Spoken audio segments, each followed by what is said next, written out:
Welcome, in front of me I have TECLAST P20HD and I'll show you how you can change image quality of your camera.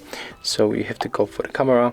When you're here, we have to simply swipe just like that from the left edge, tap on the settings icon in the right upper corner, go for the resolution and the quality, and as you can see here we can change the quality for camera, for back and the front, and for the video the same for the back and the front. So here we got the back camera photo, there we got all available options. For example, we can pick this one. We can all go also for the front camera and the same for the video, so we can hit the HD or HD.